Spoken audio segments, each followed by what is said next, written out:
With the recent trends in OTT platforms, there is an immense surge in the country and abroad, and a common love for the films coming from the South Indian states. Today I'll be reviewing Thiagarajan Kumararajan's Aaranya Kaandam, a cult classic that released a decade ago and 9 years before his super amazing Super Deluxe.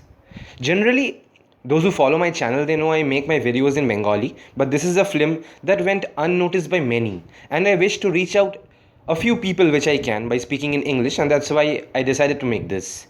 I had talked about Kumararaja and his two films, Aaranya Kaandam and Super Deluxe, in a previous video of mine that had a title 5 Indian film directors who can bring the prestigious Oscars to India, but this will be a more detailed review and analysis of the film. So let's start.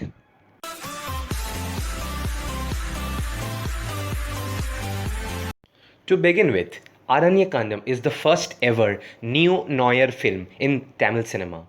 To say what is a neo-noir, let's delve into the words noir, which is a French word which means a collection of black and white films, particularly crime dramas, mainly produced in Hollywood, and neo, that means new. So neo-noir both together signify a collection of films of that sort.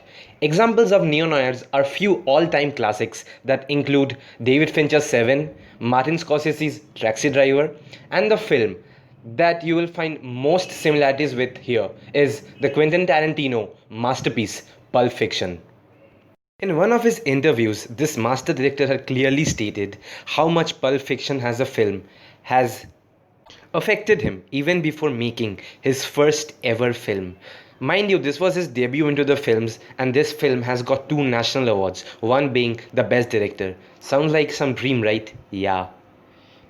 There are moments in the film which will remind you and bear uncanny resemblances with Pulp Fiction, be it the use of music, the portrayal of violence, and even interlinking plots. Now, if we look at the 2 words in the title, Aaranya and Kaandam, Aaranya, which means jungle, and Kaandam, which means tales. So both together makes up Tales of the Jungle. Now that will make even more sense if we look at the names of the character in this feature film, which are Singaperumal, Pashupati, Gajapati, Gajendran, and the others which include Kodakapalli, Kalayan, Subbu, and Sappa. So title is an indication of what is to come next. This is the land of gangsters, of darkness, where there is no morality, no good characters. The gangsters, the baddies, they rule over the land, and the role of the police are just mere gimmickish, only to get a few bucks to just settle a score between 2 rival gangsters. Coming to the plot, this film starts on a very high philosophical note, pointing out to a conversation of 400 BC between Nagadatta and Vishnugupta Chanakya, where Nagadatta asks the latter, "What is Dharma?"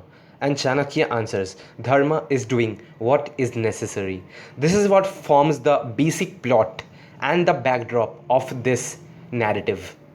Now sticking to its genre of being a crime drama, a genre which is not much exposed to death in Indian cinema, debarring few exceptions like Anurag Kashyap's Gangs of Wasipur or Vetri Maran's Vara Chennai, for which we are all desperately waiting for a sequel.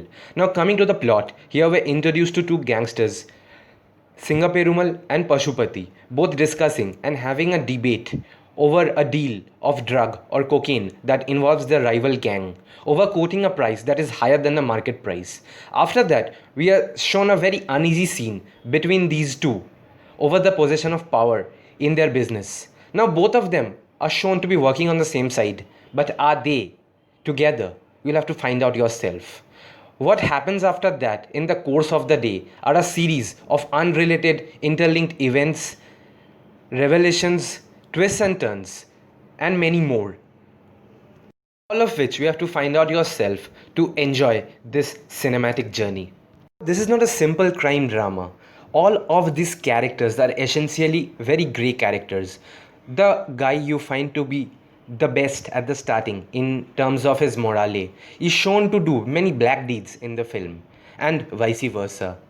The best part about this film is the writing that throws light on so many things, be it the philosophies it possesses, be it the detailing it does, or even the smallest scenes that say a lot even without saying much.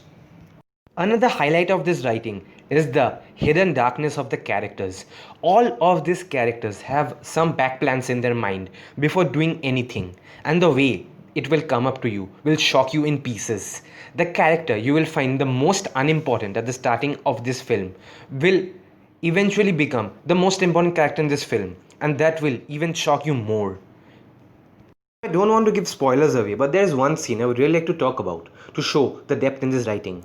In one scene, Subbu, the only important female character in this narrative, who is shown as a mistress to Singa Perumal, initially is sitting down on the bed with another guy she's shown to be in love with.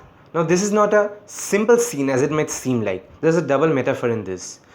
Firstly, the TV is a form of entertainment, the only form of entertainment in our life. Beyond the darkness that surrounds her, involving Singa Perumal. And secondly, it is how her happiness, the smallest, happiest moments in her life, is confined to in the room and the TV set. Now coming to the cinematography by P.S Vinod, which is really one of its kind. The jump cuts, the pause, the slow motion, or even pointing out the outside world through a crack in the glass. All of this scored very high in this amazing narrative. Now coming to music by Yuvan Shankar Raja is totally amazing. He has used some emotional BGMs, some tensed BGMs. One scene at the climax where it is an extended fight scene where Yuvan is shown to use a very soft tune. This shows that the focus is not actually on the action scene that is going on, but rather what is the outcome of that and what is about to come. Now Aaranya Kaandam in this amazing storytelling is the amalgamation of many such small details. There is one scene in this film which I found exactly analogous to Super Deluxe. In the climax of Super Deluxe, we are shown Manikam, the character played by Vijay Sethupathi, is hugging his son deeply, Rasukuti. Here, exactly in the similar way, Kalayan, another character in this film, is hugging Kodakapalli's son.